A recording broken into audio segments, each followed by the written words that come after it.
sinto emocionalmente sempre alvo. Ele concluiu o depoimento dele falando o seguinte: doutor, o senhor sabe que o senhor é um homem morto, né? Aqui são também outras partes. Isso aqui é um plano de apenas uma organização criminosa, um determinado plano. Para eles, um descuido pode ser fatal. Jurados de morte são obrigados a levar uma vida cheia de restrições. A ameaça vem ao meu filho, que é uma criança, que nem sabe o que eu faço, minha profissão. Se a gente relaxa demais, a gente comete erros. Infelizmente, eu preciso reconhecer que o crime organizado venceu. O crime organizado venceu a mim. Segundo o Conselho Nacional de Justiça, 202 juízes de direito estão atualmente sob a mira do crime.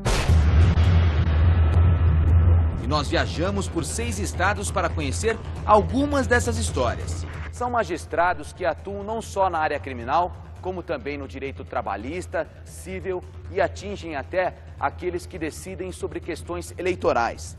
Uma parte tem escolta, mas outra segue sem proteção, à mercê da ação de traficantes, grupos de extermínio, milícias e de políticos corruptos. Foi por causa de uma investigação do desvio de 100 milhões de reais dos cofres públicos da Prefeitura de Limeira, interior paulista, que 5 juízes e um promotor de justiça da cidade foram ameaçados de morte. O esquema de corrupção teria envolvido dezenas de pessoas, entre elas o ex-prefeito Silvio Félix, parentes dele, ex-secretários municipais e empresários. As ameaças eram claras, tentando nos persuadir de sair dos processos. Eu fui avisado numa das mensagens que estavam negociando valores para minha execução. Fui comunicado, tomei as cautelas e deixei o país por alguns dias, até para segurança própria e que os promotores pudessem trabalhar de forma mais calma e eu pudesse acalmar a família. As ameaças partiam de e-mails anônimos de provedores de países do leste europeu. Os acusados planejaram um atentado. Eles tinham até uma bomba adaptada que seria colocada embaixo do carro de um dos ameaçados. As intimidações detalhavam a rotina das autoridades e de seus familiares, revelavam planos de morte, desprezavam esquemas de segurança e exigiam que os magistrados deixassem os processos. Ameaçavam assassinar até os filhos dos juízes. 2 anos após o início das ameaças, 2 dos 5 juízes decidiram falar pela primeira vez.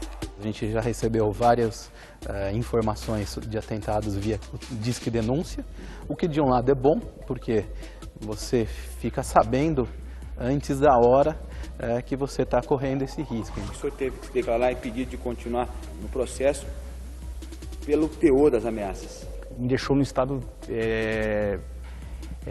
motivo tão grande que não me via com condições tranquilas, serenas que um juiz deve ter.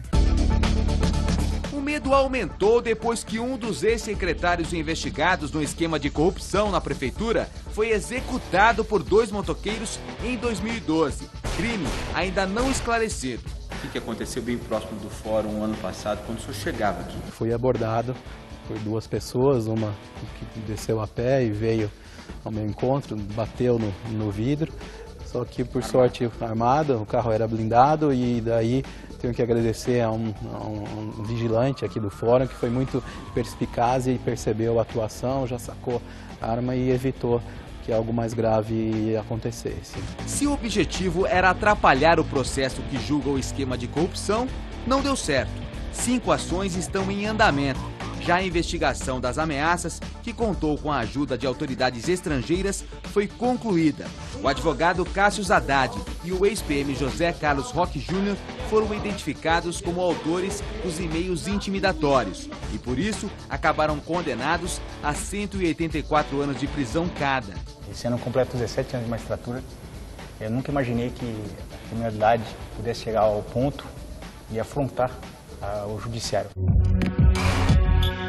Colocar o crime acima da lei. Essa foi a intenção da organização criminosa PCC em 2003.